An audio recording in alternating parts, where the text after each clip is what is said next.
दोस्तों, हमारे देश में कई सारे बड़े बड़े खतरनाक गैंगस्टर आए हैं जो वक्त रहते चले भी गए।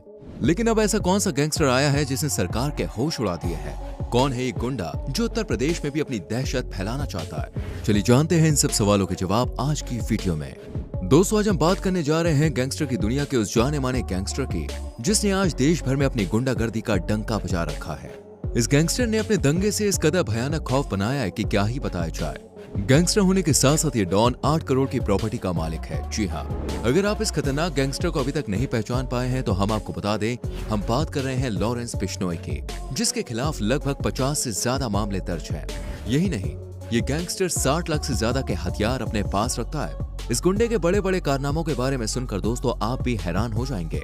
तो भाई लोग, इस बढ़ती हुई दहशत के बारे में जानने से पहले आइए हम इसके शुरुआती जीवन के बारे में बात कर लेते हैं। दोस्तों, लॉरेंस बिश्नोई का जन्म 12 फरवरी 1993 को पंजाब के फिरोजपुर जिले के अबोहर में एक हिंदू परिवार में हुआ था। इसके पिता का नाम लविंदर बिश्नोई है और माता का नाम सुनीता बिश्नोई है। इसके पिता पंजाब पुलिस में कांस्टेबल थे, लेकिन बाद में उन्होंने कांस्टेबल का काम छोड़ दिया और खेती करनी शुरू कर दी। इसकी माँ हाउसवाइफ है। हालांकि लॉरेंस का जन्म पंजाबी परिवार में हुआ, लेकिन इसकी माँ ने इसका नाम लॉरेंस रखा, जो कि एक ईसाई नाम है। लॉरेंस का मतलब होता है उज्जवल। बचपन में लॉरेंस को परिवार वाले मिल्की के नाम से भी बुलाया करते थे। लॉरेंस बचपन में पढ़ाई और खेल कूद में काफी अच्छा था। लॉरेंस के परिवार में इसका एक भाई भी है जिसका नाम है अनमोल बिश्नोई और ये एक बॉक्सर है। आपको बता दें, लॉरेंस एक अच्छे खासे परिवार से है। इसके माता पिता राजस्थान से हैं। साल 2018 में इसकी मां सुनीता ने सरपंच के इलेक्शन के लिए रजिस्ट्रेशन भी कराया था। अब बात करें लॉरेंस की पढ़ाई की, तो इसने अपनी शुरुआती पढ़ाई दोस्तों पंजाब के अबोहर में एक सचखंड कॉन्वेंट स्कूल से पूरी की थी, जिसके बाद इसने अपनी पढ़ाई को आगे बढ़ाने के लिए डीएवी कॉलेज चंडीगढ़ में एडमिशन ले लिया था। इसका बचपन से ही खेल कूद में ज्यादा ध्यान रहता था, इसलिए ये अपनी कॉलेज की पढ़ाई के दौरान चंडीगढ़ के सुखना झील के पीछे एक अखाड़े में अक्सर कुश्ती करने जाया करता था। इसके साथ ही जब इसके कॉलेज की पढ़ाई चल रही थी तब इसके कई दोस्तों ने इसे कॉलेज के इलेक्शन में खड़े होने के लिए एडवाइस दी, जिसके बाद इसने अपने डीएवी कॉलेज के student organisation of Punjab university के इलेक्शन में भी पार्टिसिपेट किया। लेकिन सभी दोस्तों का सपोर्ट होने के बाद भी दोस्तों ये इलेक्शन हार गया। साथ ही अपनी ग्रेजुएशन की डिग्री भी हासिल नहीं कर पाया। असल में साल 2010 में जब लॉरेंस के एग्जाम चल रहे थे, उस समय इसको एक रिपोर्ट से चीटिंग करते हुए पकड़ लिया गया था। उसके बाद जब प्रॉक्टर ने इसे आंसर शीट दिखाने के लिए बोला, तब ये भैया अपनी आंसर शीट को लेकर बिल्डिंग के फर्स्ट फ्लोर से ही कूद पड़ा। दोस्तों, बात करें इस आम लड़के की गुंडागर्दी की दुनिया में कदम रखने की, तो भैया इसने अपनी दहशत को फैलाना कॉलेज के दिनों से ही शुरू कर दिया था। चलिए हम आपको इसके शुरुआती दंगे के बारे में बताते हैं, लेकिन उससे पहले अगर आपने हमारी वीडियो को लाइक नहीं किया तो फटाफट से कीजिए, संग में चैनल को सब्सक्राइब करके बेल आइकन प्रेस करें। दोस्तों, जब लॉरेंस को कॉलेज के दिनों में इलेक्शन में अपनी हार को देखना पड़ा था तो वो इसे बिल्कुल भी सहन नहीं कर पाया, जिसके बाद इसने अपनी हार का बदला लेने के लिए ऑपोजिट पार्टी से दुश्मनी ले ली। ये तो कुछ भी नहीं, इसकी दुश्मनी इस कदर बढ़ चुकी थी कि कॉलेज के अंदर ही इसकी खूब लड़ाइयां हुई और उन लड़ाइयों में खूब फायरिंग भी हुई। इसके इस बड़े कारनामे से पूरे कॉलेज में इसके नाम की दहशत फैल गई। लेकिन फिर भी ये दंगा कम नहीं हुआ। तब माहौल को शांत करने के लिए वहाँ पे पुलिस को बुलाया गया, जिसके बाद पुलिस ने लॉरेंस को अरेस्ट कर लिया। ये केस साल 2011 में हुआ था और ये वो समय था जब लॉरेंस ने अपराधों की दुनिया में कदम रख दिया था। इस पहले मामले के बाद लॉरेंस की दुनिया पूरी तरह से ही बदल गई थी और फिर तो इसने दुनिया को अपनी गुंडागर्दी का वो नजारा दिखाया कि भाई आज इसे बड़े बड़े गुंडों की लिस्ट में शामिल किया जाता है। साल 2015 में जब पंजाब पुलिस लॉरेंस को अदालत लेकर जा रही थी, तब इसने बड़ी ही चालाकी से पुलिस वालों को गुमराह करके वहां से भागने की प्लानिंग की और वहां से भाग के नेपाल चला गया। वहां पे जाके इसने अपनी गलती नहीं मानी, बल्कि ये वहां से कुछ हथियार के साथ वापस पंजाब लौटा, जिसके कुछ समय के बाद वापस पुलिस ने इसे फिर से पकड़ लिया। इस गैंगस्टर की एक खास बात है जो इसे बड़े बड़े गैंगस्टर से अलग बनाती है, और वो ये है कि जब लॉरेंस की गैंग का कोई भी आदमी किसी को मौत के घाट उतारता है तो इस बात का खुलासा वो खुद ही सोशल मीडिया पोस्ट पर अपलोड करके करते हैं, जिसकी वजह से आज लॉरेंस काफी जल्दी पूरे पंजाब के साथ देश भर में फेमस हो गया है। इस तरह से लॉरेंस की गैंग भी खूब बढ़ चुकी है। मीडिया रिपोर्ट्स के अकॉर्डिंग देखा जाए तो इस समय पर लॉरेंस की गैंग में लगभग 600 से 700 लोग हैं जो लॉरेंस बिश्नोई के लिए काम करते हैं। दोस्तों, अब इस गुंडे का गुंडा राज हिंदुस्तान से कनाडा तक पहुंच चुका है। इस गुंडे ने ना जाने कितने बड़े बड़े कारनामे जेल में रहकर ही कर दिए हैं। इसकी गैंग आज इतनी दमदार और बेखौफ हो चुकी है कि इसके एक कहने पर वो कुछ भी करने के लिए तैयार हो जाती है। लॉरेंस बिश्नोई एक वो गुंडा बन चुका है कि अब वो किसी कमजोर पार्टी से लड़ने की कोशिश नहीं करता, बल्कि अब तो इसके निशाने पर होते हैं बड़े बड़े फेमस स्टार्स।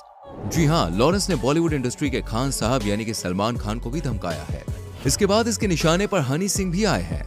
हालांकि ये भले ही जेल में है, लेकिन इसकी बड़ी गैंग की वजह से ये अपने सभी खौफनाक काम को जेल से ही अंजाम देता है। इसकी गैंग हिंदुस्तान में तो फैली ही है, साथ ही कनाडा से भी इसकी गैंग के कई लोग बड़े बड़े आरोपों को अंजाम दे रहे हैं। मीडिया रिपोर्ट से हमें यह भी पता चला है कि बिश्नोई अपने गुंडा राज को उत्तर प्रदेश में भी कायम करना चाहता है, जहां पे सीएम योगी जी ने पहले ही अपराध और अपराध करने वाले सभी गुंडों के लिए सख्त कानून बना रखे हैं।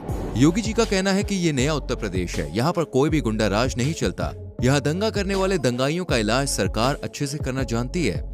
सीएम योगी के सख्त कानून होने के बाद लॉरेंस बिश्नोई उत्तर प्रदेश में अपनी गुंडागर्दी को कायम करने की सोच रहा है, जबकि वो गैंगस्टर अतीक अहमद का अंत भी देख चुका है। लॉरेंस बिश्नोई के लिए एनआईए ने भी कई चौंका देने वाले खुलासे किए हैं। दोस्तों, एनआईए के खुलासे को जानने से पहले हम लॉरेंस के कुछ ऐसे कारनामों के बारे में जानते हैं जिसकी वजह से ये अक्सर जाना जाता है। मीडिया रिपोर्ट्स के अनुसार बताया जाता है कि लॉरेंस का एक खास दोस्त हुआ करता था जिसका नाम विक्की मेदुखेड़ा था। ये विक्की अकाली दल का नेता भी रह चुका था। अचानक उसकी मौत की खबर सामने आती है और इसकी मौत के खुलासे के बाद इस हत्याकांड में सिद्धू मूसेवाले का नाम भी सामने आया और ये खबर लॉरेंस को पता चलते ही सिद्धू मूसेवाला के बिश्नोई और उसके गैंग के द्वारा हत्या कर दी गई। सिद्धू मूसेवाले की हत्या के बाद इस कारनामे का खुलासा करने के लिए लॉरेंस बिश्नोई गैंग ने ही इस हत्याकांड को फेसबुक पर पोस्ट किया और इस मर्डर की जिम्मेदारी भी खुद ही ली। और तो और इन्होंने पोस्ट में ये तक लिखा कि पुलिस के द्वारा उचित कार्रवाई न होने पर इसने अपने दोस्त का बदला लिया है। दोस्तों, यही नहीं, आपको बता दें, देश का नामी गुंडा जिसका नाम गोल्डी बरार है, ये भी लॉरेंस बिश्नोई का साथी है और वो कनाडा में रहकर अपने गैंग के साथ दहशत फैलाने का काम कर रहा है। वहीं जेल में बंद गैंग का सरदार यानी कि लॉरेंस जेल में रहकर ही हत्या जैसे कामों की सुपारी लिया करता है। ये काम वो व्हाट्सएप के जरिए करता है और इसके जरिए ये बड़े बड़े जुर्मों को अंजाम भी देता है। दोस्तों, अब हम बात करें एनआईए रिपोर्ट्स की तो बताया जा रहा है कि एनआईए ने पटियाला हाउस के पास स्पेशल जज की अदालत में रिपोर्ट पेश की है जिसमें बताया गया है कि सेंट्रल गवर्नमेंट को एक रिलायबल इंफॉर्मेशन मिली थी कि कनाडा और पाकिस्तान में कुछ ऐसे आतंकी बैठे हुए हैं जो देश के खिलाफ लड़ाई छेड़ने का प्लान बना रहे हैं और उसके लिए वहां के रहने वाले गैंगस्टरों को भी इस बड़े काम में शामिल कर रहे हैं। यही नहीं दोस्तों, इन आतंक फैलाने वाले गैंगस्टरों के रिलेशन देश के कई बड़े बड़े आतंकियों के साथ है। जब इस खुलासे को लेकर जांच पड़ताल की गई तब यहाँ एक व्यक्ति का नाम सामने आता है जिसका नाम दीपक रांगा है। जब इस बंदे से पूछताछ की गई तो पता चला कि ये लॉरेंस बिश्नोई के लिए काम करता है। इसके साथ ही एनआईए के द्वारा भी ये दावा किया जा रहा है कि इंटरनेशनल और स्टेट बाउंड्रीज से स्मगलिंग करके भारत देश में हथियारों को लाया जा रहा है। ये सभी हथियार काफी बड़े और डेंजरस है जो कि काफी खतरनाक साबित हो सकते हैं। इन हथियारों का इस्तेमाल एक्टिव ऑर्गेनाइज्ड क्रिमिनल एक्टिविटीज को अंजाम देने के लिए किया जा रहा है। यही नहीं, इन घातक हथियार से ही पुलिस और सैनिकों पर हमला किया जा रहा है और यहाँ तक कि बम धमाके और टारगेट हत्या भी की जा रही है। अब आप सोच रहे होंगे इन बड़े बड़े हथियारों को अरेंज करने के लिए और इन सभी चीजों का इंतजाम करने के लिए पैसों की भी जरूरत तो पड़ती होगी। तो इसके लिए दोस्तों ये भी बताया जा रहा है कि कई तरीकों से मनी भाई को इकट्ठा किया जा रहा है, जैसे कि बॉर्डर के पार इलीगल तरीके से ड्रग्स की स्मगलिंग की जा रही है, हवाला ट्रेडिंग, फिरौती, क्राउड फंडिंग, इसके साथ कई सारे गैर कानूनी काम किए जा रहे हैं पैसों को इकट्ठा करने के लिए। अब इस तरह से पूछताछ के बाद एनआईए को कई सारे सबूत भी मिले हैं। एनआईए ने लॉरेंस को 7 दिन के लिए रिमांड पर लिया है। वहीं इसका बचाव करने के लिए एडवोकेट विशाल चोपड़ा ने कहा है कि एक ही जैसे एलिगेशंस को लेकर फिर से एनआईए ने यह केस दर्ज किया है, लेकिन अदालत ने इस मामले में कहा है कि ये केस अलग है। दोस्तों, इस तरह के बड़े बड़े कारनामों के बारे में पता चलते ही एनआईए ने होम मिनिस्ट्री के कुछ ऑफिसर से ये सिफारिश की है कि कुछ आरोपियों को अंडमान निकोबार की जेल में डाला जाए, यानी कि काला पानी की सजा। 10 से 12 कुख्यात गैंगस्टर्स को अंडमान निकोबार की जेल में ट्रांसफर करने की मांग की है और लॉरेंस बिश्नोई को दोस्तों ये सजा मिल भी चुकी है। अब खैर भाई लोग, अब ये बहुत जरूरी भी हो चुका है कि इन सभी गुंडा राज फैलाने वाले गैंगस्टरों को उत्तर भारत की जेलों से निकालकर अंडमान निकोबार की जेल में भेज दिया जाए। ये वही अंडमान निकोबार द्वीप की बात की जा रही है जहाँ पहले सेलुलर जेल हुआ करती थी, जहाँ पर बड़े बड़े अपराधियों को डाला जाता था और इसकी गुंडागर्दी देखते हुए एनआईए का कहना है कि इसे भी वहीं पे डाला जाए। ये जो जेल है दोस्तों, ये चारों तरफ से समुद्र से घिरी हुई है, यानी कि अपराधियों का भागने का सवाल ही नहीं उठता और वो दुनियादारी से पूरी तरह से अलग हो जाते हैं। वेल, आपको क्या लगता है, क्या आगे लॉरेंस बिश्नोई की दहशत उत्तर प्रदेश में फैल पाएगी या नहीं? कमेंट में जरूर लिखें। वीडियो को लाइक और शेयर करें और आने वाली वीडियोस को देखने के लिए चैनल को सब्सक्राइब करके बेल आइकन प्रेस करें जिससे आने वाली वीडियोस मिस ना हो। मिलते हैं अगली वीडियो में, till then bye bye, take care.